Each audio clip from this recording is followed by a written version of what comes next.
Hey everybody, and welcome to Sideshow Adventure Club, the show where we get a bunch of theater folk together and we roll some dice and have fun while doing it, which is important. I am Walt McGough. I will be your dungeon master this evening, and I will be joined by a hardy band of adventurers, starting with, we're going to introduce ourselves, starting with Mabel. Come say hi.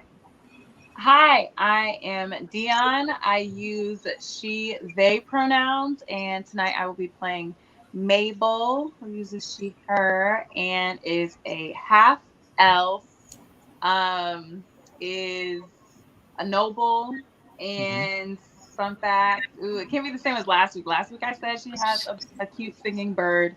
This week I'll say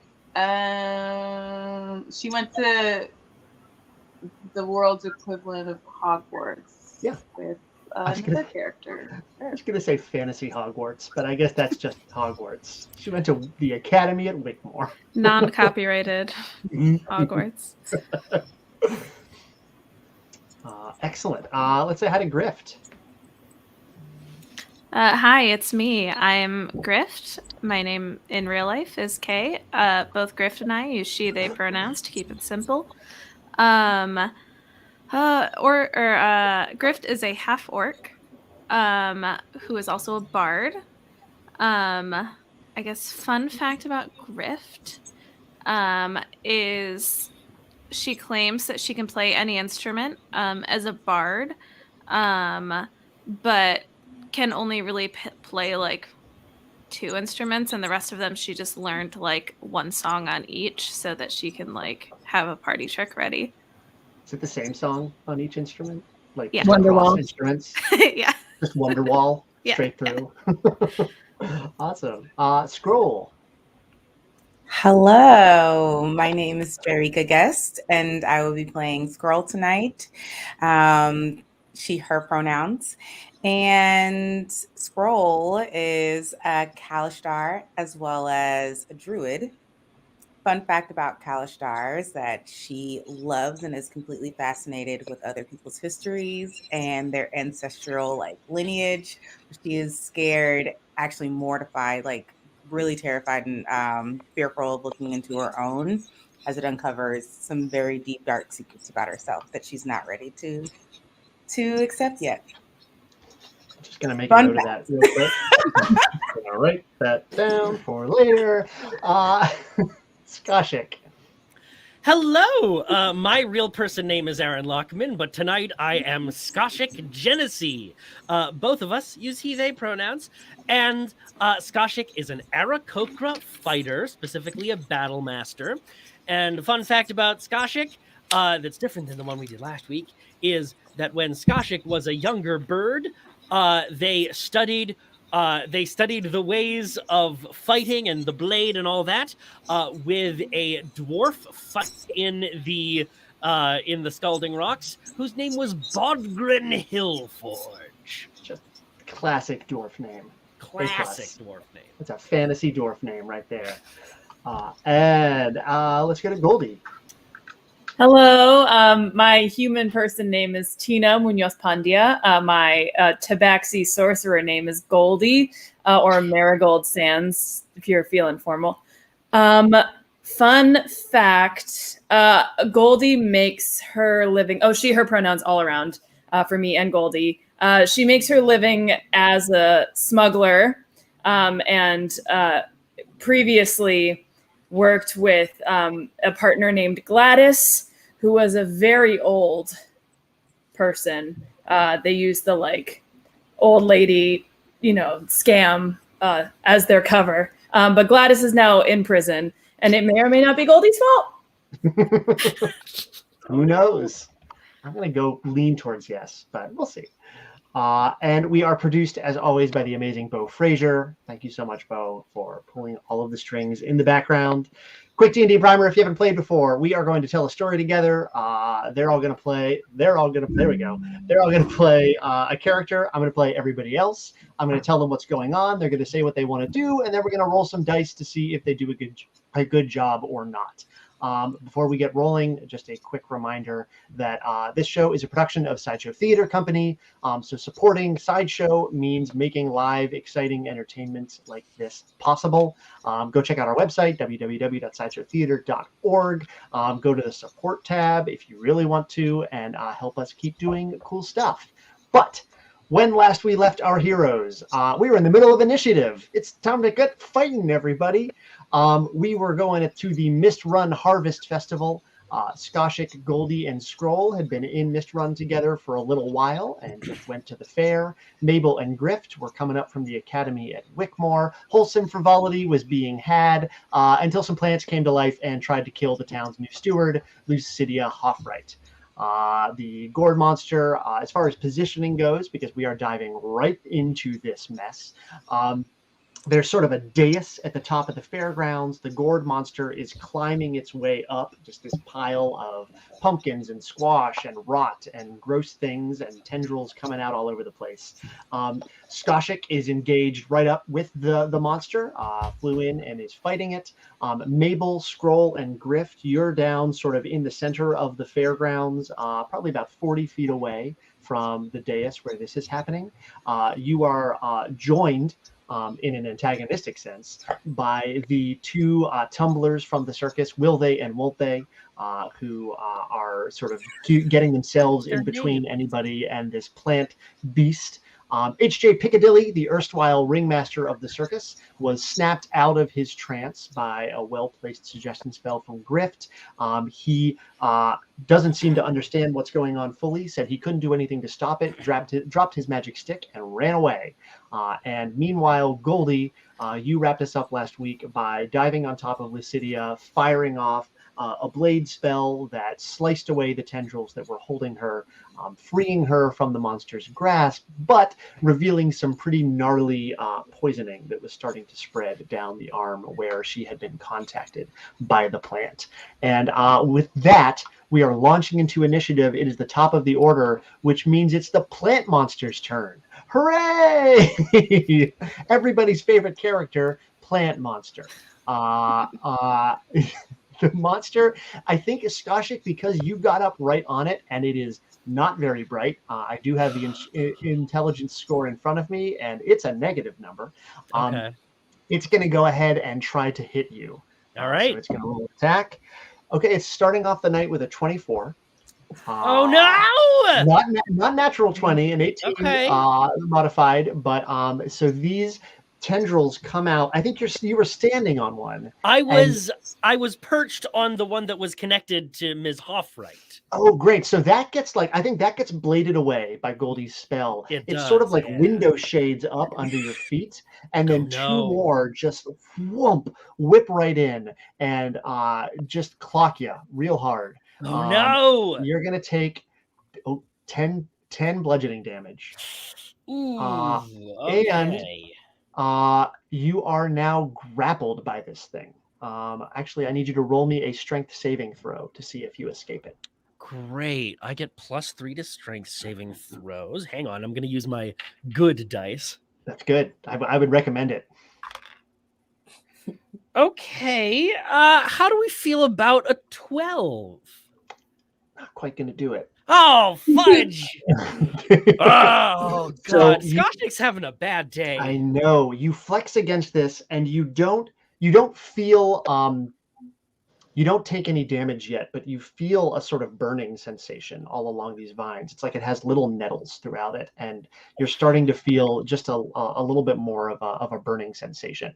So now the nettles it is get all like tangled up in my feathers. Yeah, it's rough. It's not cool. As that happens, it is now your turn, so you can make that attempt again to break out. It is my turn. Mm-hmm. But first, you're going to take a little bit of poison damage. Oh, dang it! I know. Did I'm you wash sorry. your die? Sorry? Did you wash your die, Skoshik? Just want to make sure. Do you have some sage you can burn? Just something. I didn't wash them. I don't have appropriate material to wash them right now. Okay, Step away from the keyboard. I've got good news and bad news. Okay. You take 9 poison damage. Okay. That is both the good news and the bad news, because I'm looking Cool. at the Is that in possibility. addition to the 10 bludgeoning damage? Oh yeah. Oh yes, indeed. Great. That gets me down to 6 hit points. I am Good to know. grievously injured. Spend them wisely. Here's what I'm gonna do. Mhm. I am going to, as a bonus action, Yeah. do Second Wind, which is gonna get me some of these hit points back. Certainly not all. Excellent. Excellent. I'm going to roll. Hang on, where's a D10? I'm gonna roll a D10 and add 3 to whatever I get. Right? Is that right?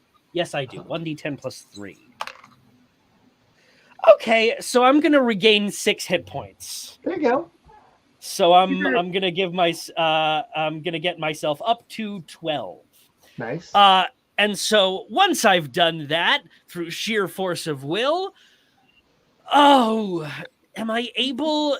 This thing is grappling me. Am I able to reach into my pack and get my crossbow out? No, at the moment you need to. If you want to break out of the grapple, you've got to use your action to do so. Okay. So I'm already holding my axe, though, right? yes, but it's sort of you don't have a lot of leverage on it. I see. Okay. Yeah, I can't really take movement. All right, I'm going to use my action to try and break free of the grapple. What is Give me that strength check. strength check? Okay, this I could do. I got a +1 to strength. Just flat strength. Mm-hmm. Okay, how's a 4? Not quite gonna do it. Okay. Throw You those are- dice in the garbage. Oh, wait a second. Wait a second. Thank What? you, D&D Beyond tooltip. It's never been easier. Grappled. Actually, you can take an action while grappled. It's just your speed is 0. So Okay. I lied. So In you that can- case, we're gonna fucking swing with the battle axe again. absolutely. We're gonna use my good dice, not that bad dice that I Burning just through rolled. good dice at a very rapid clip. I only have 3 d20s here. Hang on. Only. All right. I mean, a morning, an afternoon, and an evening. Yes, exactly. Balance.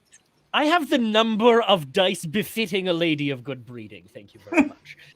All right, I'm rolling. I got a good feeling. Come on, get me out of here. All right, I'm swinging with my battle axe. Okay, fucking finally. That is a dirty 20. That will absolutely hit the monster. Great. player. We're gonna slash right at these vines and try and use that to get me free of the vines. Okay. Yeah. Roll your damage. Great. Ooh, I'm so excited to get a hit at all that I forgot that I can do damage too. You get to hurt this thing. Yeah, I got 1d8 plus 1, so that's gonna get us a dirty 8. We're gonna deal this thing 8 points of damage. Cool. It you get one of the tendrils off. You're going to be able to make that save with advantage next turn. As Okay. you sort of chop away that little bit of vine holding you, and yeah, you're getting bird mad. You are an angry bird I am an angry bird. fighting a plant. Oh hey, my secret plan becomes known. Grift, you are up as Skoshik flails against this thing. Yes. How close am I to Lucinda? Is that her name? Lucidia, you are about 40 Lucidia. feet. Can I get to her? Yes, I think you can. Yeah, you can make it up to her, up to base to her. Okay. Where yeah, Goldie is sort of you see Goldie kind of folded over her. You can run up to the foot of this dais and see her right up above you. But Goldie's not doing anything right now, right? It's just like No. so I run over and I want to grab her arm that's like all messed up and cast Lesser Restoration, which will end either one disease or one condition afflicting it. Awesome. So yeah, you what does that cast look like? Is that are you like what is the spell casting look like that? Like mechanically in D&D or Oh, no, like no, I mean, magically in Artily. fantasy world. Yeah. I think Grift runs over just like happy to have something to do that isn't actively fighting, because I think they get nervous fighting because of older brothers, and grabs Lucidia's arm, and just like with the touch, you start to see like these little like fancy swirls kind of go through the air. Not necessary for the spell, just kind of dramatic effect. Performance, all good part. Yeah. And like the little vine marks kind of like fade away. Yeah, absolutely. They do. And they start to creep up. It had not like sunk in super deep, but there is definitely, there is some color comes back.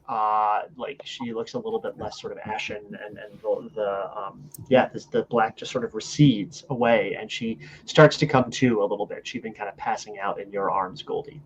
The tumblers are not happy about this, so one of them is going to run up on you, Grift, and one of them is going to run up on Goldie and attempt to attack with one of them is using just sort of a long pole, and the other one actually has the staff that they picked up from H.J. Piccadilly when he ran away, this kind of gnarled wood staff. So Grift, I'll roll on you first. That's going to be a 12. Is that your armor class? I'm pretty sure. Yeah. Yeah, okay. Then you are going to take some damage. That's going to be 4 damage. Okay. And Goldie, this one rolled a 15. Does not hit. Wow, Goldie! Yeah, she's got a 16 armor class, baby. Holy cow. That is an armored bard. A bardard.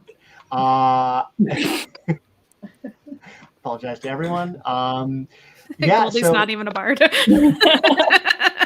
right, you're a sorcerer. Oh my goodness. Yeah, but she has many skills. Yeah, it's true. Many and varied. They come up, they swing. It just sort of glances off your back, I think, as you are still sort of bristling. Scroll, you are watching all of this happen. You're still back a little ways, but yeah, what would you care to do? Oh, so I would like to. I'm still trying to decide. I would actually like to. Okay, I have a question. Can I ask this question? Yeah. So, if I wanted to cast a spell to enhance ability, it could only be for a humanoid, correct? Within range, it couldn't be for Skoshik, right? No, Skoshik is a humanoid bird. A humanoid bird. I got 2 legs and 2 arms. Yeah. I just got 2 wings in addition. If you wanted to enhance the plant monster's ability, you wouldn't be able to do that. But we would also probably. And I appreciate that. I don't want. Okay, great, cool. I was trying to at least help out the fight that was happening for Skoshik a little bit there. Yeah. But considering that information now, I think I would like. I don't know yet. I feel like I'm still casing the place a little bit, I know I just tried to calm the fire last time we left off, and that didn't go so well. So it did well. I will say it went better than not, because you didn't throw the fire, but you did pull the fire out of the stove. So this stove, which was kind of thudding its way out to join the fight, is now dormant. You actually pulled the fire out of it. So you've done that. Around you, there's kind of general chaos happening. Yeah. The tumblers, what happened to them? Sorry. They're right now so they've been attacking Grift and Goldie. They ran up when they saw Grift and Goldie trying to help Lucidia, and one of them hit Grift, and the other one took a swing at Goldie but missed. Okay. Oh, okay. I think then what I would like to do,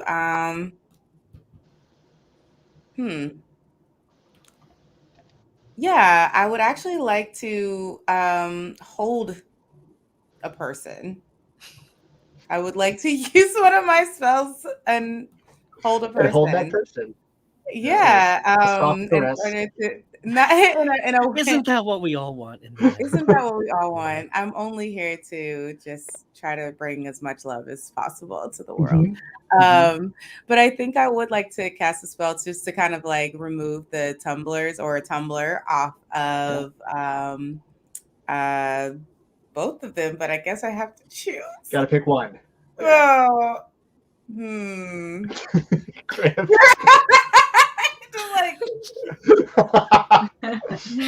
There's just this like tiny tabaxi and then this like big half orc that's like powering. You know, the scroll is just standing there very placidly taking all of this in. Who they gonna choose? Okay, I'm going to go with Grift's had a pretty hard day. Grift's had a pretty rough day. Like they got grifted while they were grifted. It's a lot. Yeah. So I'm going to try to hold the tumbler that is attacking Grift and take them out of, or try to like alleviate their. Absolutely. So they are going to try to make a wisdom saving throw to combat this spell. They're a circus folk, so they've made a lot of unwise decisions in their day, and it shows because they rolled a 4. No, actually, they rolled a 3. Sorry. Many circus folk are very wise, just not these circus folk. So yeah, I'll say this is Wilde has sort of swung, made contact with you, Grift, and then suddenly like rearing up for another hit, and it's just stuck in midair, and is held entirely and is paralyzed for the duration. So it's they're going to be able to make an attempt to break out at their end of their next turn, but for at least one turn, they are frozen in space. Which brings us to Mabel. You're standing next to Scroll, who just made this thing happen. Yes. Very cool. Very interesting. So am I within like range to attack these tumblers? You can close. Yeah, you can close range. Okay. So I can move, so I'm close enough. Mm-hmm. And then I have this Thunderwave spell that I would like to cast, but I guess I have a question. Is there any way to tell if these like area of effect spells have friendly fire? They do, but you can position it technically. I would say, so it's a cone of force is going to blast out from you. So if any of your allies are in that cone, they are also going to have to save against it. But I will say that you can get up to the middle of the dais. You could basically hit just the plant monster, and sort of blast it, or you could catch. The performers are really close in with everybody, so I think they actually are in the mix enough that it would be very hard to position it so that you wouldn't also hit your friends in some way or another.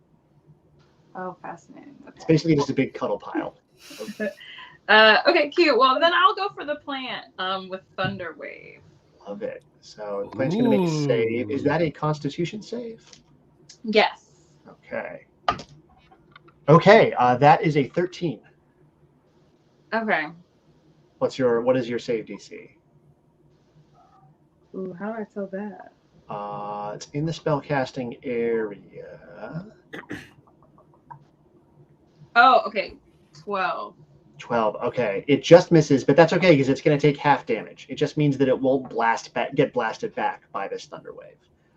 Okay. So roll your damage, and the plant's going to take half. Okay. 2d8. Oh my gosh. I rolled 0 twice. Wow. That's a 10. Oh, great. On a D10? Yeah. You rolled the highest you could. Oh, okay. Wait, maybe I'm using the wrong thing because I'm supposed to use a D8. Oh, the D8 yeah. looks like a diamond. Yeah, I guess it probably wouldn't go that high. Okay. Yeah, D8 shouldn't have a 0 on it. Yeah, There's just a warm-up.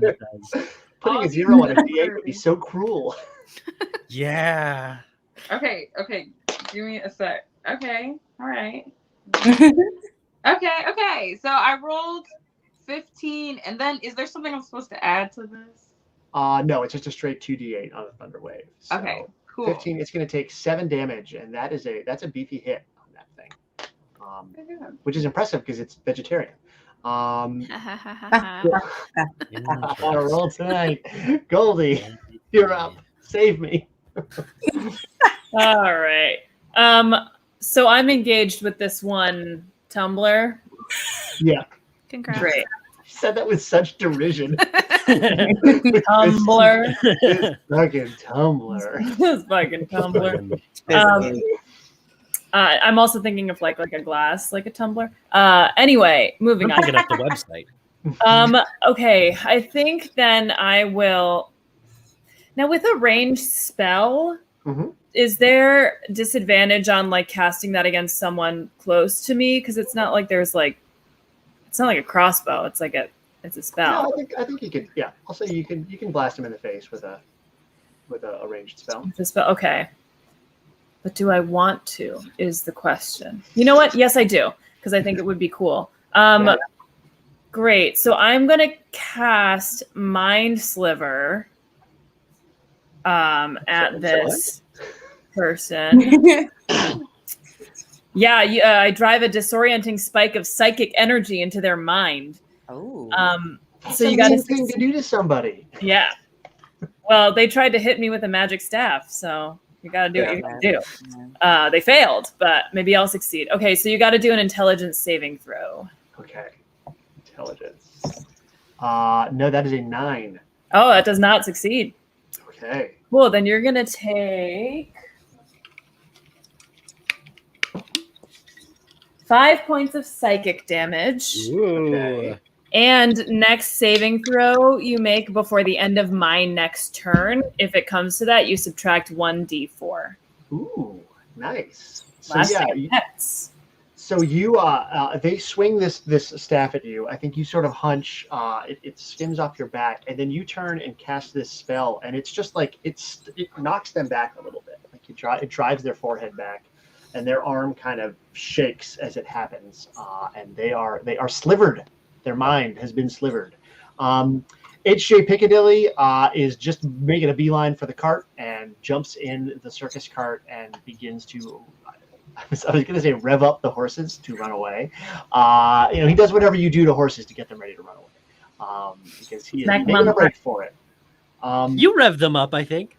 I think that's the official term. You rev up. No, says the horse, as my toddler can tell you. The plant has sort of recalibrated, has looked around a little bit, and it is actually going to try to swing back at Lucidia as she is on the ground. Well, no, actually, it's dumb, and you're over her, Goldie, so I think it's going to swing in her general direction, which is going to mean you. So it swings a vine out, and that is a 12 to hit, and you have that 16 AC. So, indeed.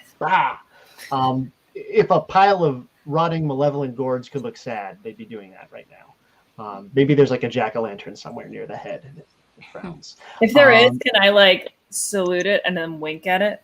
Oh yeah. Oh, it takes four feelings damage. Amazing. It feels bad. Worst damage. I know. Skoshik, you're going to take a little more poison damage. All right. Okay, you take 10 poison damage at the start of your turn. I wish we had a paladin. Right. I was going to say, do we have anybody in our party who can heal? I mean, we got Growth Blesser Restoration. I wasted it on the NPC. I'm sorry. I think your second wind counts as the most healing this party is able to do. I have some. Forgive you. I have some. I'm down to 2 hit points. So you can either use your action to try to break this grapple, or you can make an attack. Is the poison still affecting me because I'm still in the grapple? Yes, it is. Like you are wrapped up. So we're going to try and break free of the grapple, and I get advantage on this, you said, right? You do. All right. Here we're gonna roll our least 2 bad die here. Really losing track of which are the good ones and which are the bad ones. You don't need to know. You don't need to know. Only I need to know. All right, here we are. Don't fail me now. Okay, that's gonna be a 12 again. A 12 total? Yeah. Oh, you poor burb. I got a 1 and a 9, and I had 3. Oh man, I wanted this for you, Skoshik. I really did, but I'm sorry. I'm just fucking having a hard time. You do. It's getting like I try and pry out one of the thorny things, and I try and pry out one of the thorns and the barbs that are stuck in my feathers. Like I try and pry it out of a feather. It pulls out a feather like, ah! And then it gets stuck on my talon. And Really, I'm like flapping in midair, just fully it's not great. Fully It's not not doing dignified. great. It's not great. You do have, as a fighter, you have an action surge if you would care to give yourself an additional action.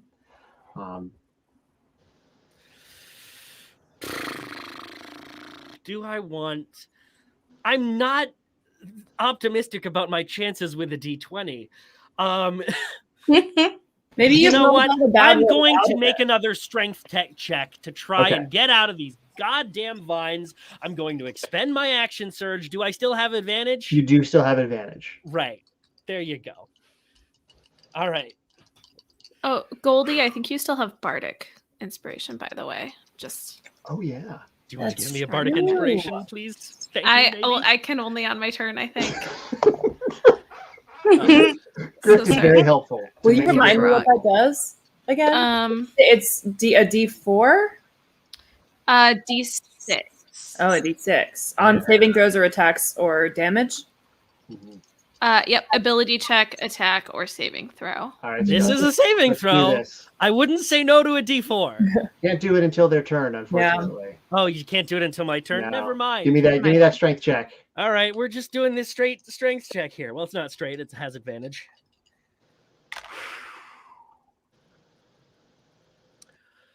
Okay, no. And on top of everything else, I've expended my action surge. Well, that's the series wrap on Skoshik, everybody. You know, I'm I'm just not having a great day. Griff, I you hear the I'm desperate just squawkings of a bird boy over on the other end of the dais. Is it the same one that was like And you kind know of what's- rude to me earlier? You know what? A little bit.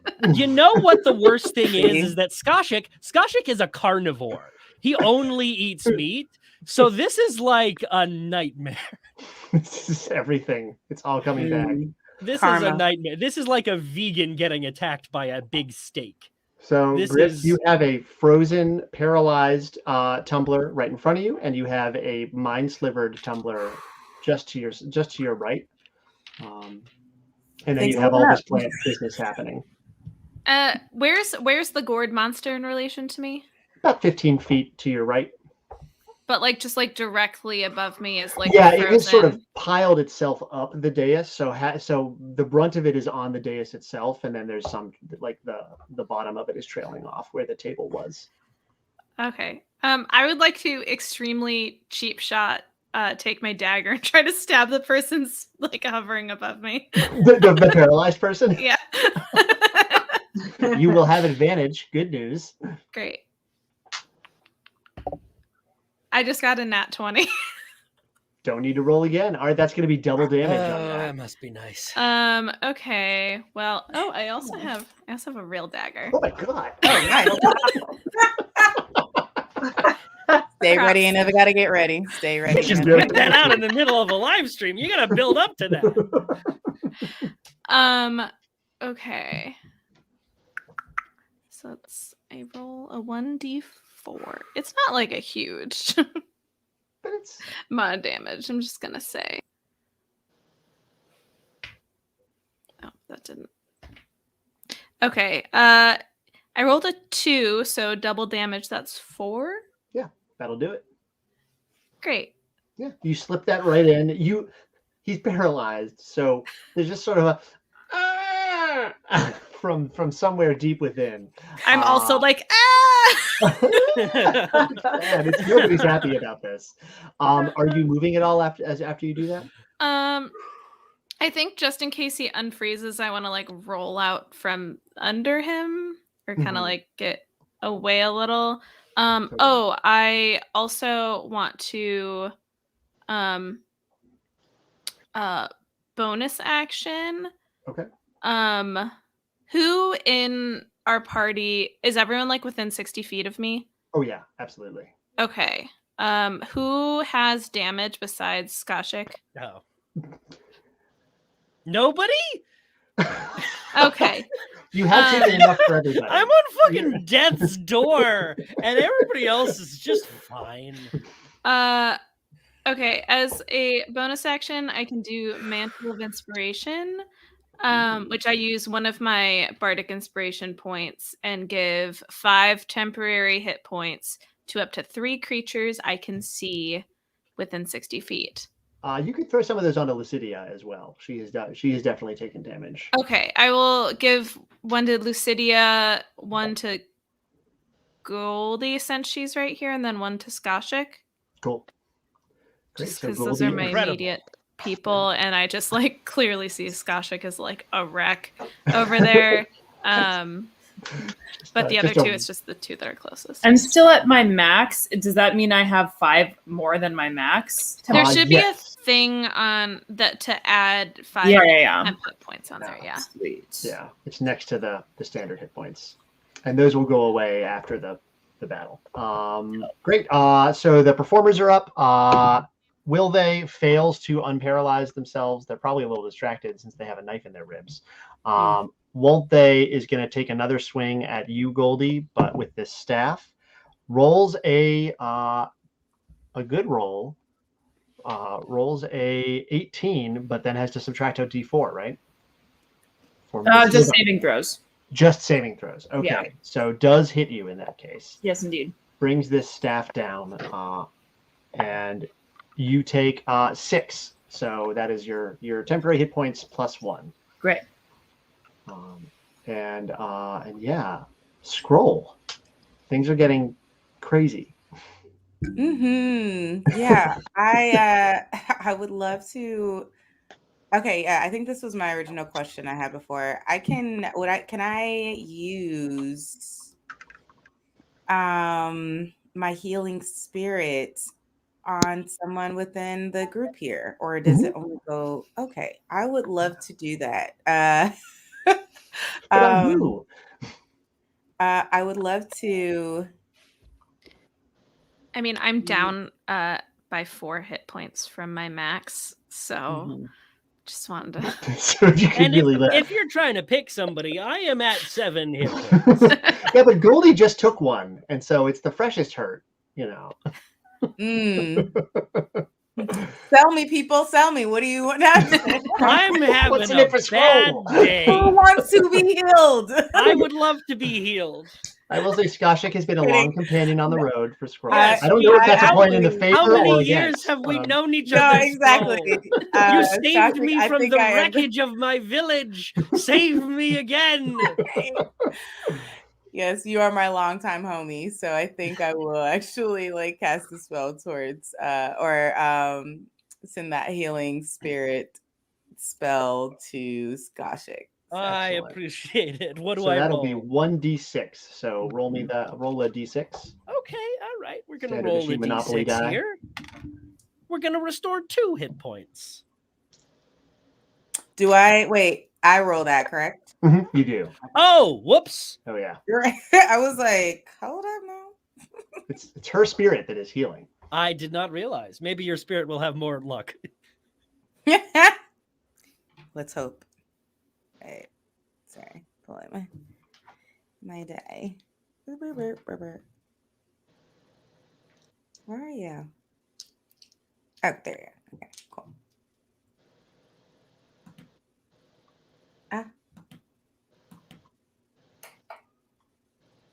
4. Nice. Oh, there you That's go. better. 4 hit Yeah, points it's a back good to thing we were Skoshik. relying on 2, 3, 4. So that is actually a bonus action for you, Scroll. So you still have your normal action with which you can do anything you would like. Sweet. I think in this realm, I would actually like to. I would like to, even though I am connected to nature, I feel for this gourd. I do feel like I want to send a dart to attack, just to calm the level of rampage that it has right now. Excellent. Um, So for the dart, yeah, that'll be a d20 plus 4 for your ranged attack. Okay. All right. And I can just like click this and it'll roll. Yep. Yeah, it'll roll for you. It's 1. So 5 altogether. That whizzes off past it. I think you're still a little ambivalent about attacking a fellow. Yeah, alive. it's not. It's really it's not in my spirit to initially do. It's not what I want to do, but I'm really trying to calm this whole thing. I like peace more than anything. It's fair. It's fair. Mabel, you are up. Your opinions on peace are to be determined. Cool. So for my bonus action, I would like to use Healing Word. So it says that's 2d4s, and I can use it on Goldie. So I think it's on one person. So Goldie took some damage. Am I right? Mm-hmm. Okay. I Cool. took 1 point of damage. Oh, okay. Is Scotch still injured? Skoshik is still very injured. I'm at 11 out of 25 hit points. Oh, that's 25. Okay, I thought it was 11 out of like 15. Okay, I can help with Scotch a little more. There you go. I appreciate it. I'll cast it on Scotch. Let's see. It's 2d4, 4, 3. So 7. Oh, plus 2, so 9. 9. Oh, beautiful. Oh, he's the picture of health. This person. I'm just being buoyed and supported by the group.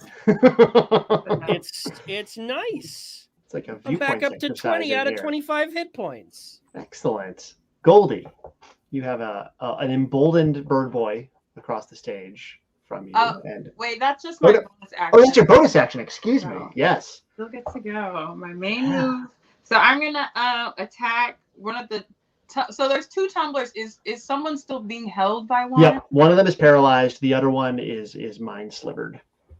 Oh, so they're both just kind of.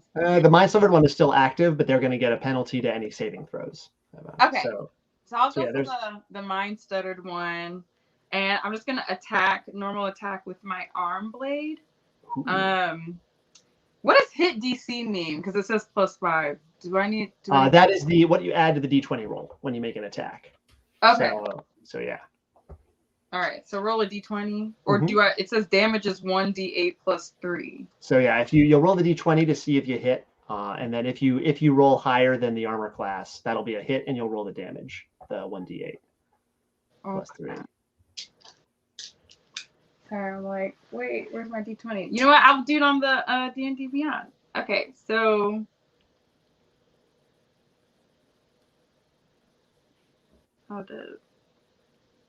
Sorry, y'all. Not me.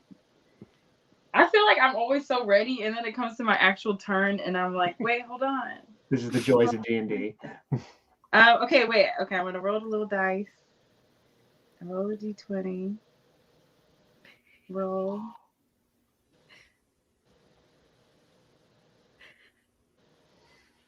Okay. 15. Oh yeah. Yeah, that gets you there. Cool. So then now I have to roll the damage. Right, now you roll the 1d8 for damage. Cute. 1d8 plus 3. Thank you, everyone. Okay, so that's 10 damage. Oh my god. Okay. Ooh. Yeah, you bring this down hard. I'd like to think that it's like this very compassionate sort of healing gesture over to Skoshik, and then just like boom to the guy next to you. And yeah, this performer is looking very, very rough. Goldie, you see it all happen. It's happening right in front of you. What are you up to? Well, I want to take advantage of the fact that this is the last opportunity to use that disadvantage. But the only way to do that is to mind sliver this tumbler again, and that feels redundant, you know? Yeah. Oh yeah. So what I think I'm gonna do, the other tumbler is still being held, right? Yeah. And they're in better shape, I'm assuming, than this mind slivered one. Yeah, they took a knife to the ribs, but otherwise they're doing okay. Okay.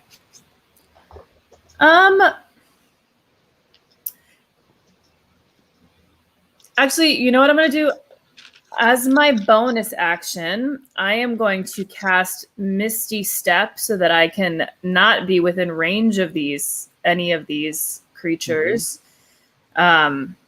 or provoke an attack of opportunity. Nice. So I'm just gonna get like 15 feet away from the plant and the tumblers, and then I'm going to fire my crossbow at the friend who's still mind slivered. Nice. Ooh.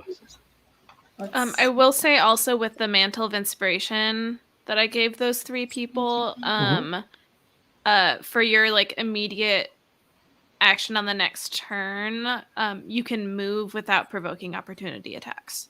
Oh. Ooh. But only to the people I did that on, so it'd be you and Skoshik and the Lucy. Well, then I'll just do that and not cast Misty Step and save Misty Step for a rainy day. Yeah. Awesome. Okay. For a misty day, Yeah. I might even say. Eh? This guy. That's why we keep you around, Skoshik. Barely. Certainly it's not because of my fighting That's why we skills. be like, yeah. That's why we never let you get less than 2 hit points. Yep. That's a 16 to hit with the crossbow. Oh yeah, absolutely. Great. Then that means let's use this one. That is 7 points of damage. Oh wow. In the Okay. crossbow. So was that max damage? Was that what was the damage die that you rolled for that? A D8. D8. Okay. Yeah, that's awesome. So you step back, you think about Misty stepping, but you feel so inspired that you just slip away. And then level this crossbow, and you nail this person right in the throat, and they go down. And as they do, they fall back, and as they fall back and they hit the stage, and the staff that they're holding that they had picked up from Piccadilly actually cracks in half as it hits the stage and as they fall, and you see the tumbler sort of standing who had been held actually sort of goes a little bit boneless and just sort of, I'm trying to think like, how do you, I think he's not, I don't know. Actually, I'll leave this to you, Scroll. You are holding this person magically. They pass out. Do they fall? Or is it like still paralyzed, held in the same place, but conscious but unconscious? I like the second one. Excellent. So then there's just a little bit of a sag as this goes, and Skoshik, you feel the vines on this thing just start to loosen a little bit and fall away. It loses its turn because of that. As the gourds are sort of focusing on holding themselves together, and you are suddenly open. You find yourself, the vines drop away, and you have a clean shot. Is the life force of the gourd monster somehow tied to the tumblers? It's unclear. You just know that these vines have started to sort of fall away, and you are no longer grappled, and you are free to do as you wish. Fuck yeah. Okay. Is the gourd monster still like a concern, or has it completely collapsed? It's still lurching around. Okay. I'm going to fly up in the air, try and get directly above it, and shoot my crossbow right at its heart. Excellent. It's Gordy heart. Pumpkin yes. I'm going to use D&D Beyond because all the D20s I have failed me. You've just given up. Use a virtual one. I really shouldn't do things like that because I got a nat 1. See, the way I think of it is if you have a die that's rolling poorly, eventually all of the bad rolls will have been maxed out and you'll start rolling well. You're working out the juju. Guys, you gotta tune in next week for when I start rolling well. So Scott, this is important because I'm giving you a choice here. This is what happens. Yeah. You fly up, the vines come free, you fly up, you level this crossbow. Yeah. You fire a bolt. It goes into the mass of the pumpkins and the gourds. And then this pile of gourds and monstrosity goop just falls apart as it flies in. You didn't hear any contact made. Does Skoshik think he did this? This is my question.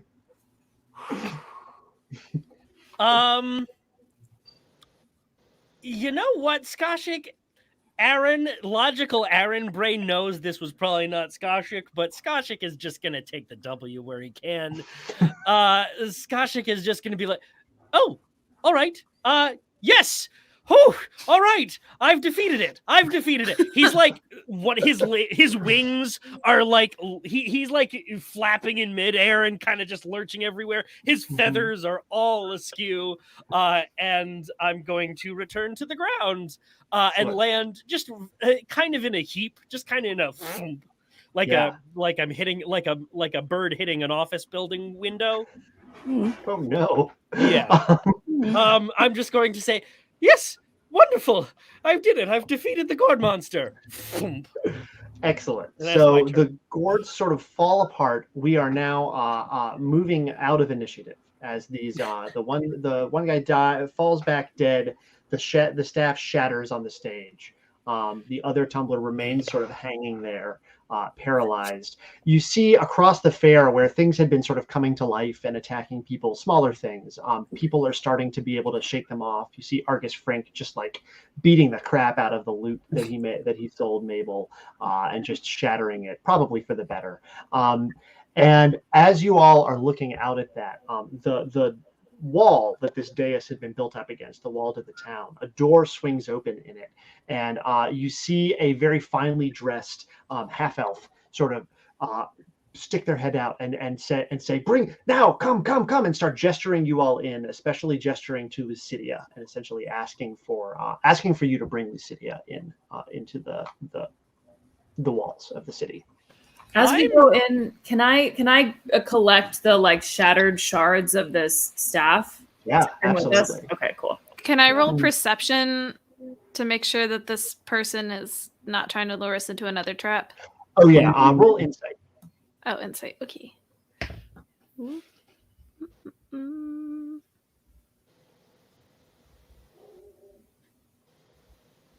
13. 13. Okay. You actually, that is good enough, because as you look to the person, you look down at Lucidia, and you have actually seen this person before. Grift, you have. This is the name Hoffright clicks for you. I think you weren't maybe paying attention when she was introduced before, but and you don't know Lucidia, this woman, but as you see this person, this is the sort of head butler, for lack of a better word, for the Hoffright estate, which is a fairly wealthy, not like exorbitantly, but fairly well-to-do family in Velis. Kind of social climbers near where you grew up. You would have interacted with people from this city. And he is tied to the Hoffright house, and seems to be gesturing down at Lucidia. You, with that 13, it does seem to be like a protective, like, okay, there's a lull, we need to get her out of here, gesturing to you all. But he is also a very old person and does not seem to want to be joining the fray himself in order to grab her. I feel that. I get you. I'm just like booking it. Skoshik is fully just lying, forgive the pun, spread-eagled on the ground, and is just doing one of those Loki from the Avengers. And then just say, you guys go ahead. I'll catch up in a second. I just need a moment. So who is helping Lucidia up? She sort of is struggling to stand up. Are people grabbing her under the arms, or who is? What does the retreat look like, I guess? I can help her up. Yeah, just to get her out of harm's way. And also because I feel like I would want to find out about this person even more. Like, I don't have that same relationship or connection that Griff does. Yeah. But I am wishing to learn more about this person that we're Yeah. coming closer to, since Absolutely. they are of like, they're also older as well, just to kind of understand like what their history is. Absolutely. And Mabel, I think you wouldn't even actually need to roll. You would not recognize this person, but I think as you get closer, you do recognize Lucidia. She is, again, the Hoffright. It's sort of, Hoffrights are this kind of lesser concern family. They were aligned with the Sooth during the Whisper War. They were sort of, they've been working their way into this new government that is being formed, because they're sort of social climbers. She would have been below your status, but she probably would have come through Wickmore at some point. I don't think, Grift, you would have been in the circles that would have taken note of her. But like Mabel, you were like, as the upper echelon at Wickmore, this noble scion coming through would have been of note. So Student council. Yeah, exactly. Student council presidents, model UN kind of deal. How you feel about her is entirely up to you, but you certainly, I think, would recognize this person. Cute. So maybe I'm also like checking to see, asking her if she's okay, and maybe asking if she knows who's trying to attack her, who's out to get her. Yeah, absolutely. So as you're all sort of making your way in, the butler brings you into town. There is a sort of town hall, a steward's manor being built. It's fairly new construction. It's a little bit fantasy McMansion-y, but not quite in keeping with the village's rustic aesthetic. But it's this big house in the center of town that he has you sort of hustle through. It looks like there's a very small militia in Mistrun. They seem very occupied with the fair, so the streets themselves are very quiet here in this town as he brings you up to this large manor house, opens the door, shuffles you all in, and closes it behind you. And Lucidia, I think, as she comes in, sees you in the light, Mabel, and says, "Mabel, what are you doing here? What happened?" I was about to ask you the same thing. I mean, how did you end up attacked by a Gorn monster?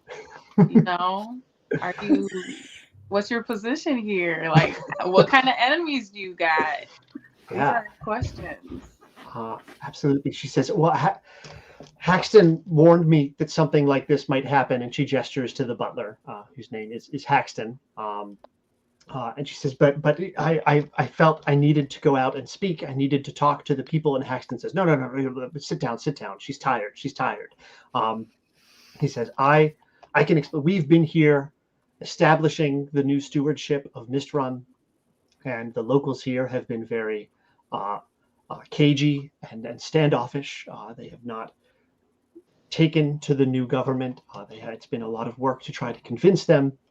But we feared that there might be some form of disruption at the fair today, but I never could have dreamt that it would be something of this nature. This feels highly suspect. There seems to be something else at hand here, but we're not sure what. Some kind of dark magic has been leveraged against us, and we are so grateful that you all were here to rescue her in this time. Thank you all so much.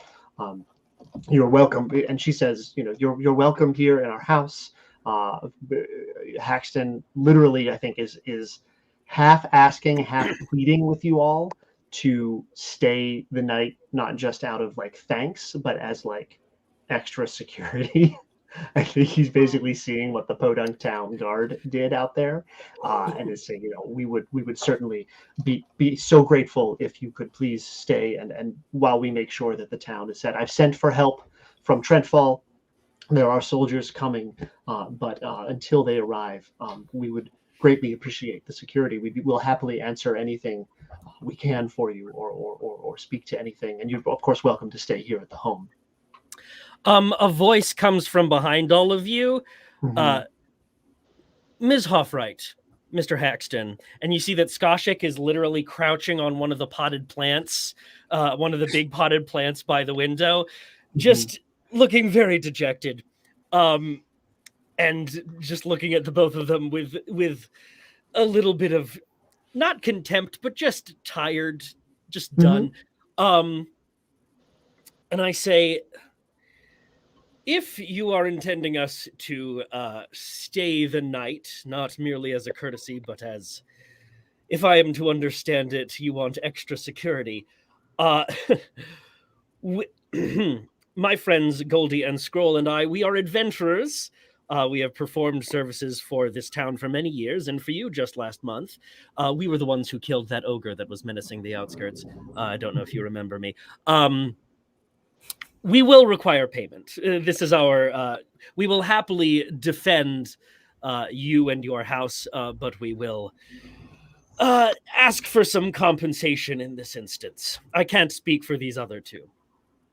Oh, I thank you so much for your generous offer, first all. Yes, of course. Yeah, I would absolutely love to stay and help and do anything you need.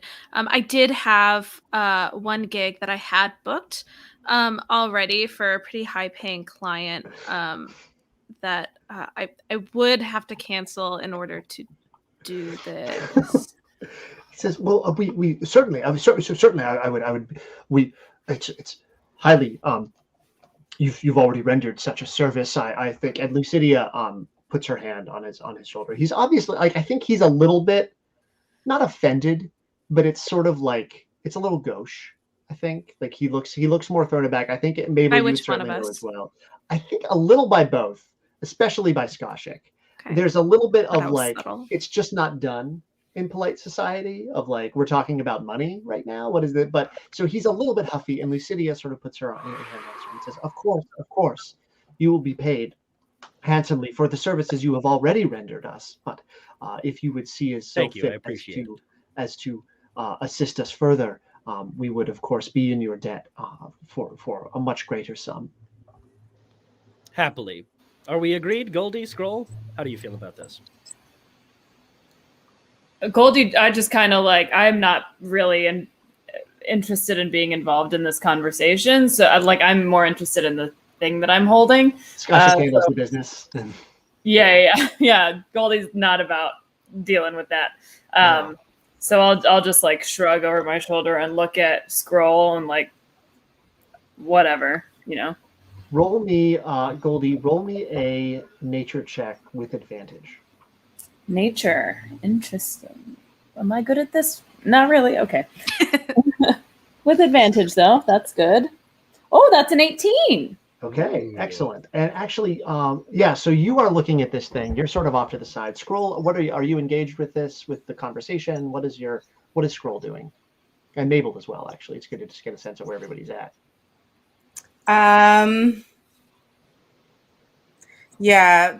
Scroll doesn't talk money much. She's paid in love and nature. Skoshik handles the books. Yeah.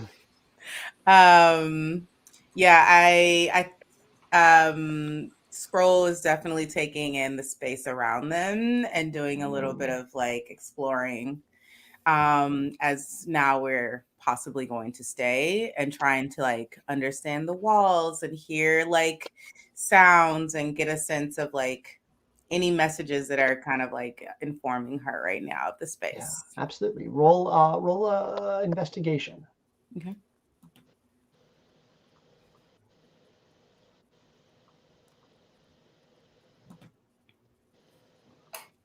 $11, so 12. Okay. And Mabel, what are you up to? I think that, I'm just kind of like listening, considering the fact that I was able to gain 5 gold pieces already today. I'm not too worried about the money, but I am kind of like looking around, trying to figure out maybe like a history check, like how old is this place? Is there something else I could ask for? Yeah, give me a history roll. Okay. Let's see. Oh, I got a 19. Okay, cool. I'm going to do the house first for Scroll and Mabel, and then I'm going to loop back to Goldie and the staff.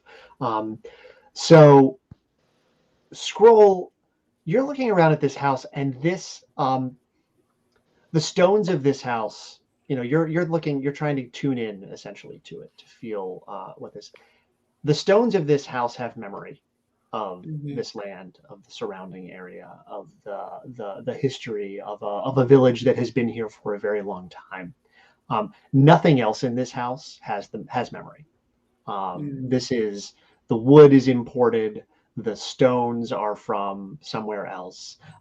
Mabel, with your role, you would recognize like this has been made in an architectural style that is very like nouveau riche, upcoming nobles, visible status, like trying to display. Yeah, trying to display like, oh, we're people of we're of the people, but also like we have authority here. Like they're walking that very thin line for nobles of trying to ingratiate, trying to be welcoming. It's a very warm space. It's not like a castle keep or something, but it is also it's a little bit obvious, I think, for a noble such as yours. There's no wear and tear on anything. Nothing looks lived in. It's all still pretty fresh.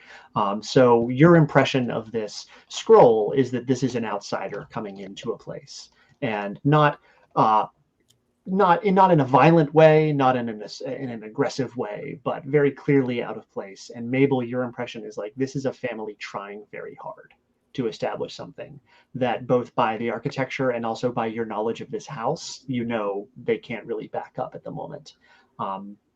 So yeah, there's a lack of surety of certainty there. Goldie, as you look at this staff, it is this kind of gnarled, twisted wood that rises up. But as you're looking at it, especially in this broken part, you see that running through it is a vein of metal. And it actually, the metal comes through it. The wood is almost grown around it. It doesn't look like it was crafted or anything. It actually looks grown around this long metal stem that ends in two prongs at the end that have a resonance. It's like a tuning fork at the end of this staff. The staff itself, where it has broken, the iron that you see with that really good nature check, you actually recognize not even just that it is iron, but this is scalding iron. This is from these scalding rocks, which are the region where you do a lot of your work down south. It is rare. It is mostly mined from the foot of the Ashen Peaks. It is not mined much anymore because it is incredibly rare. It's a channeler. It's a channel metal. It conducts magic and energy very well. It's very odd to see a hunk of this stuff this far north and northeast, especially. So you're holding like a magic staff that is not even like the kind of magic staff you would expect to encounter in this particular place at this particular time. Is there anything that I would know about like the use of this staff or the significance of this kind of staff given the recent history of magic in our world? Like, is this like a more of a like before the war type of artifact, or like is this used in any specific or by any specific circles of magic users? It is not. It is something that is people who can. It's like having access to really, really, really good materials that nobody. It's like the when you go to Radio Shack to buy a headphone cable and there's the gold-plated ones. It's like this is like bogus. There's not like a specific ritualistic purpose. You can recognize from the crafting of this and how the fight started that it's obviously something about the way that it conducts sound. There was like that, the animation started when the staff was rung and it sort of rung out and brought these things to life. But you have never seen this being used. You might have seen it getting passed around or traded at various places, perhaps smuggled in very small quantities. But people who would know how to work it, how to form it, how to use it would be very skilled. And you've never heard of a skill like this or of a usage like this. I'll say as you're looking at it, I think scroll in your wanderings, you actually do. This house has no story or no knowledge and no history. The wood that Goldie is holding does. You sort of feel a resonance off of it. Yeah, I was curious to see, like, to know if there's any type of like, if there's any decoration or like words on there, anything to be able to, or if there is a language that I can translate, anything that's like written on it from the pieces that are there. It's a very unadorned in that way, but you are familiar with the wood of this tree. This Okay. wood is it's what's called ironwood. It's actually it is grown around ironwood. Ironwood is native to this area. It's grown out in very, very old growth groves in the old forest. It's very rare, and there is something strange about the growth of this. Like it's literally looks like this pole has been planted and the wood has grown out around it, and that seems very odd. It feels the most you can tell really is that it feels as though it is from a very, very old tree. It's a piece of wood with a lot of memory, a lot of history, a lot of knowledge to it, but it has been mutated or warped or shifted away from its natural place. It's got some bad vibes coming off of it. So I think I'm at the front of the room. I've taken a scroll of parchment out of my pocket, and I'm talking with the butler about the itemized list of services we provide as monster slayers. And it's fantasy. I'm being like we charge by number of monsters killed and the size of each respective monster. Medium-sized monsters are 20 gold pieces. And then it sort of scales up and down from that. And then, of course, expenses are on top of all that. Sort of like hit points per capita and all of that. Yeah. Well, what's the butler's name again? Haxton. Yes. He looks sort of flummoxed by all of it, but Lucidia is just kind of has a hand on his shoulder, and saying, "Yes, it's fine. Just agree, it's fine." Griff, what were you going to say? Is Lucidia a magic user? Do we know that? You do not know. She has not exhibited any magic at this point. Can I actually both of them? Can I check to see if either of them are? Yeah, roll either insight or arcana. Your call. Ooh, insight. Don't know. It's I got 5 plus 3, which is 8. So no magic yet. They seem like they're just a bunch of plebes. No, they could be the greatest wizards in the world, but they have not. They're not using magic currently. And again, Haxton is sort of old, and Lucidia seems very overwhelmed. She's still a little weak on her feet, although the restoration has very much helped. I think she was in a really bad way before that, so she seems to be getting some vigor back to her. But yeah, she says, yes, of course, all expenses will be paid for. I will have Haxton make up the guest wing for all of you for the evening. You are welcome to stay.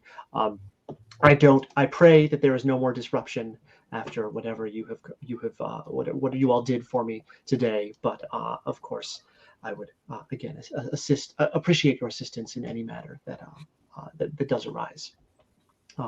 If you'll excuse me, I'm feeling quite faint. I think I may need to lay down a little bit, but I will be happy to speak with you all more and with a very pointed look towards Skoshik, render all payments in the morning. Thank you, Ms. Hoffright. I appreciate it. She's already walking upstairs. Thank you for your patronage. Good night, Lucy. Oh, there's a little hitch when you shout that. There's just the littlest stutter step on the steps. And there's sort of, you just see a little half shake and then she keeps walking. But yeah, there was a little bit of a recognition there. Can I turn to Grift and just kind of be like, give you a what was that kind of a look? Can I? Yeah, can I roll insight to see if I pick up on this, whatever this is? I'd love to let characters just sort of figure your own way. So rather than making this mechanical, I'd be much more interested to see this scene play out as you are all being led up. Can I just I see the looks I got? Can I just give him a wink and just walk up to my own room? Haxton is leading the way up. I'll just give you the setup, and then we can go with how you all are approaching the evening. It's sort of the guest wing is there's a lounge area in the center, rooms off of each, sort of rooms and spokes off of it. So there's sort of a common area. Haxton says he'll have food brought up. It's easily accessible to the downstairs should anything arise, but he says that if not, you will not be disturbed this evening. Yeah, some food is brought up. We'll jump forward a little bit. You are all sort of in this common area. You've all claimed your rooms. You each get one. And there's some food and probably some wine that has been brought up from the local vineyards. How are you whiling away your evening? I would like to. Sorry, go ahead. Oh, go ahead. I would like to challenge Griff to a game of like backgammon or something. Hell yeah. Fantasy backgammon. Yeah. That's awesome. Are either or both of you trying to cheat? Yes. No, I'm trying to get information, and the game is very secondary. Oh, nice. I love that. Well, then roll me. Both roll me a Griff. You're gonna roll me a performance check, and Goldie, roll me just dexterity. Ah, well, I am a cat, so I got a 9. Okay, Griff's having a rough day on the hustle.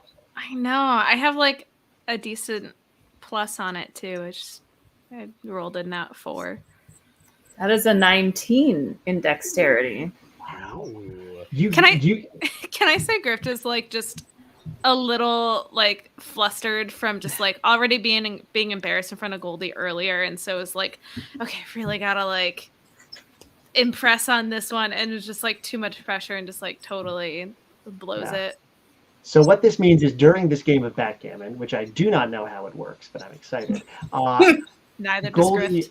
Goldie you're firmly in the driver's seat. So how are you using this game to mine information? I'm gonna just start very casually, like bringing up the grift with Jimothy, and just like asking, you do that kind of thing often? Has it ever gone that terribly for you? No, it usually goes really well. I think I got an insight on that kid, and just kind of knew he was up to no good. So I was gonna let him like win all. It was fake prizes, so I was just like letting him win. And then I had a handle on it, but I guess thanks for being there and stepping in. But no, normally I make a lot of money doing that. And once Grift is like sufficiently flustered by that question, I'm just going to go right in about Lucidia. Like, so how do you two know each other? What's the history there? Huh? I mean, I was in school. I just saw her in passing coming by when I was at school. I'm taking a gap year right now, and a couple of years. I just have a couple credits left to finish. I just was doing some adventuring in the meantime, studying abroad. I hope you don't think that you can grift me as easily as you tried to grift those children.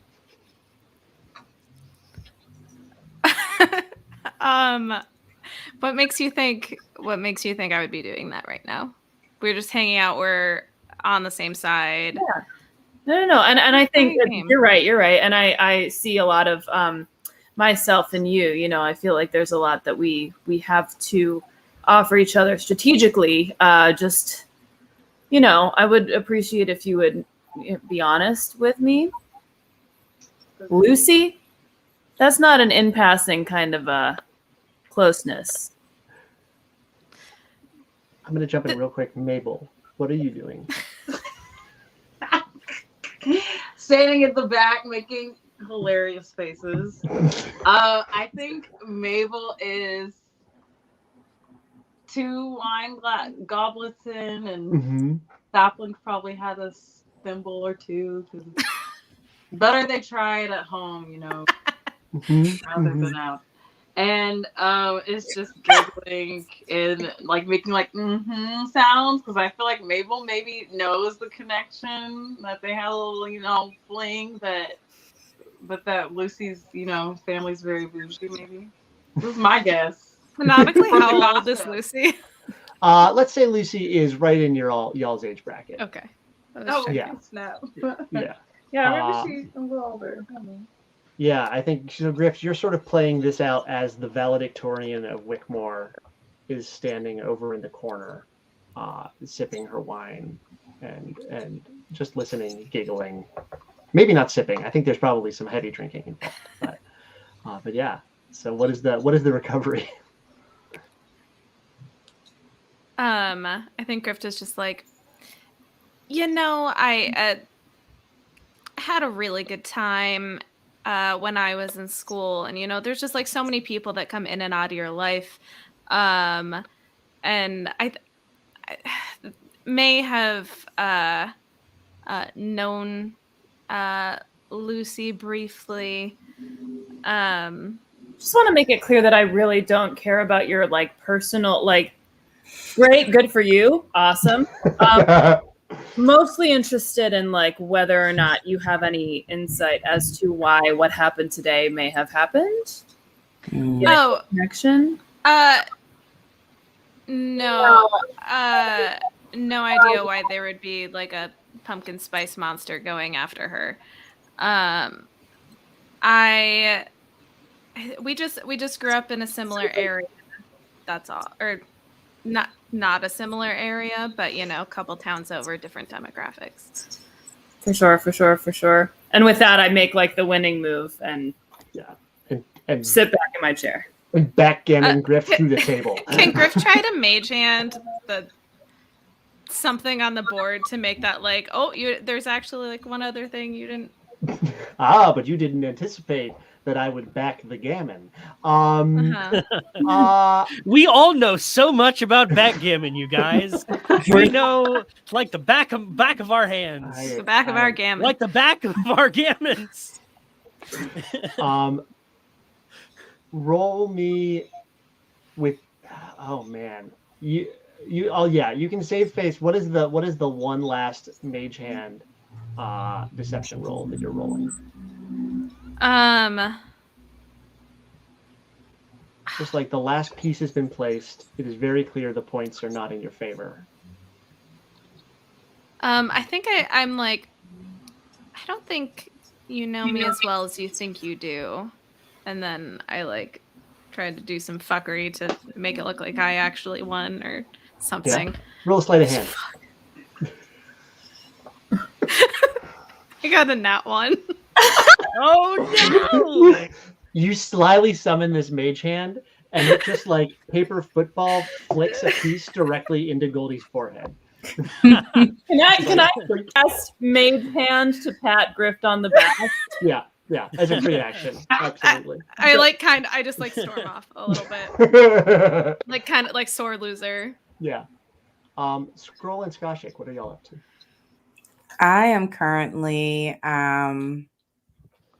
I'm moving about the halls, and I would actually like to cast a Pass Without a Trace spell.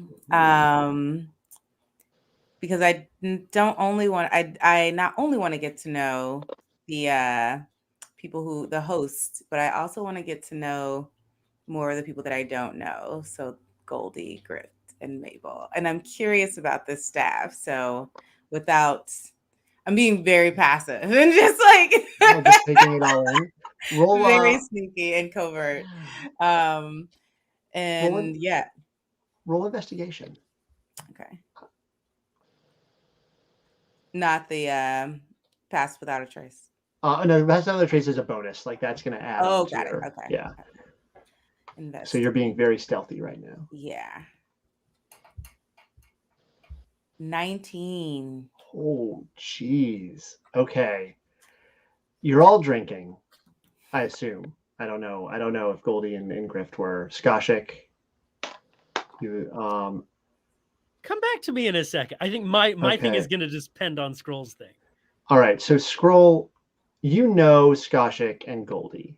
Mm-hmm. So Grift and Mabel, what does Scroll find in your rooms when Scroll goes in and looks through them? Grift doesn't have much anymore because it was all like destroyed or stolen or turned into a table monster during that fight. Well, the card table's gone. That's right.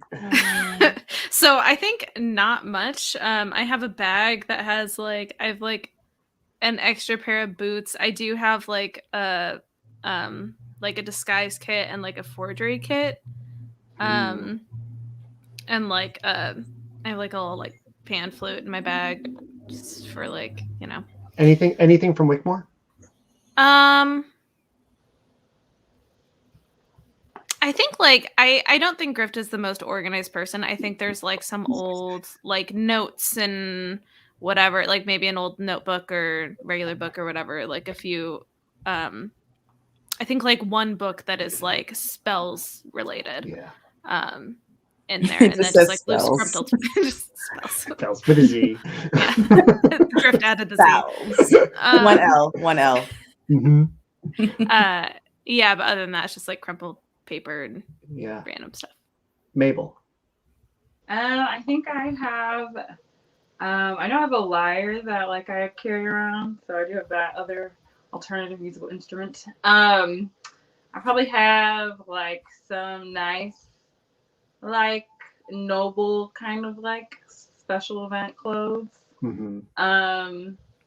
And then like some like sheet music and maybe like some books about spell casting or whisper related things. And I'm guessing a little more organized, a little more color coded. Yes. Yeah. Exactly. And then maybe some like a bird cage and like a couple little knickknacks related to my little birdie. Oh, a little burb. Yeah. Lovely. So yeah, that's what you come away with, Scroll, as you're looking through these rooms sneakily. Skoshik, what have you been up to this evening? I think that Skoshik tried for a couple minutes just kind of holding himself up in his room and going over some financial documents, trying to make the budgets for that quarter make sense. Mm-hmm. I think he got overwhelmed after a few minutes, though, and so I think he opened a window, and he's out just kind of clearing his head while flying around and exploring the city from above. And just kind of trying to see. Yeah. I want to look around. I want to fly above the city. And I want to see where the carnival... See if I can maybe spot from the air where the carnival people are staying, or if they're outside the city, inside the city. See if I can determine that from the air, maybe. Yeah, roll me an investigation. We're going to roll an investigation. We're going to go back to using a physical dice. We'll see how it goes. A 2. Plus... Why are we letting him keep up with this? Hang on. I think I have a plus to this. Investigation. I have a +0 to investigation. So I think I'm just flying around, and I have a lovely time just flying through the night, trying to clear my head. Yeah. I don't think I determine anything helpful. No, you have a lovely, lovely evening flying about. Clear your head. So as a quick wrap up for this session, you all get a long rest, which means when we reconvene, you will all have all of your hit points and spell slots back. You sleep through the night. You come down the next morning. There's a small breakfast spread on the table. You all, can help yourself. And then as you come downstairs, you hear voices in the main foyer, and you start to come down the steps. And you see a group of people actually standing in the front. There's 5 people, all in armor of various kinds, or actually 4 of them have armor. One of them is in robes, talking urgently with Haxton and Lucidia, who are seated at the main table. The most imposing and sort of central figure is a very, very tall, very lean elf in dark robes, who Grift, you and Mabel would both recognize, and Scroll, you would know by name because his name was all over the graded documents that you found in their bags from Wickmore. It is Ivernus Mello, who is one of the lead professors at Wickmore. He was a favored professor of many students. Grift, I think he was probably not one of yours. Very known for being very stern. He was actually one of the Soothed generals in the Whisper War, and he is a sort of legendary figure. So Grift, I think you clock him as soon as you come down, talking to them. He is laying on the ground next to him is, you all recognize the body of H.J. Piccadilly, the erstwhile carnival master who has been brought in. And so I think Grift and Skoshik and Scroll, you would certainly all clock that. Mabel, you don't actually really notice, even I think you only take a passing glance at the fact that it's Ivernus, because standing over his left shoulder in a position of authority among his honor guard as he speaks with Haxton and Lucidia is your cousin, Marcus, in full Wickmore regalia. And that is where we're going to stop for this evening. Cousin Marcus. Oh, Marcus. We're about to learn some shit about Cousin Marcus. Your bird pops up on your Of shoulder.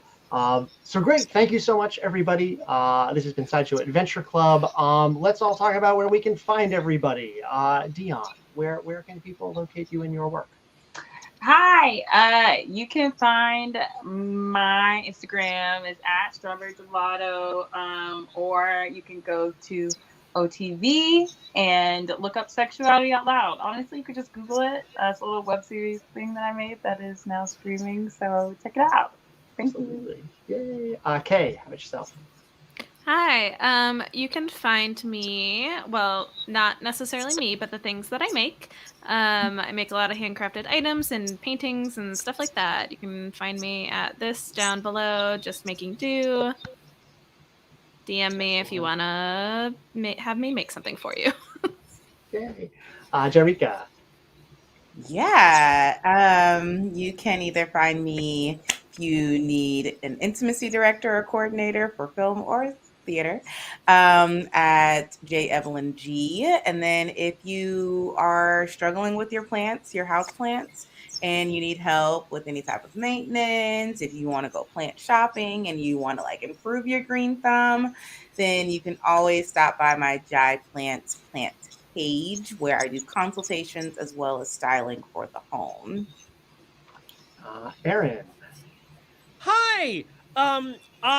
You can find me at the Lockstagram on Instagram. You can find me at the Lock Person on Twitter. My website, aaronlockman.com, is where I post a lot of my writing. You can find a link to my New Play Exchange profile there, where you can read my plays, as well as my YouTube channel, where you can watch sketch comedy and everybody's pointing to me. Why is everybody pointing to me?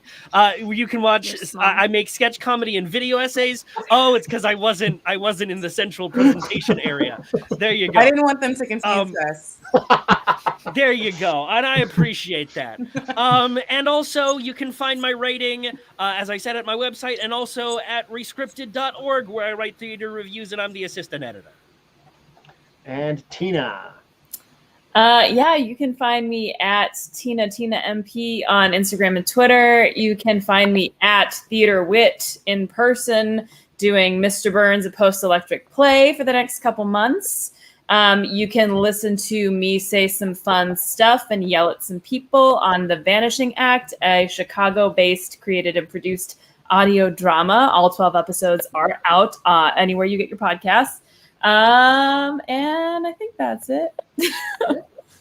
And I'm W. McGuy on socials of various kinds. If you want to play a session of D&D, I have a company for that. You can go to www.firsttimeatthetable.com and we can set that up. But most importantly, please go visit sideshowtheater.org. Check us out, support our work, help us make more cool stuff just like this. Whisperer's Apprentice reading, directed by the amazing Sydney Charles, is going to be rebroadcast on Friday, October 15th. But most importantly, next week, episode 3, the final episode of Sideshow Adventure Club, next Tuesday, 7 o'clock Central and 8 o'clock Eastern, right here on Twitch. Come check us out, leave comments, and if you want to catch up or know people who might want to catch up, all of our episodes are posted on YouTube at Sideshow Theater YouTube channel, so you can go and watch and not miss a thing. But in the meantime, that's all we got for you tonight. Have a fantastic evening. Thank you so much for joining, and we will see you next Tuesday. Bye. Thanks, bye. Bye, y'all.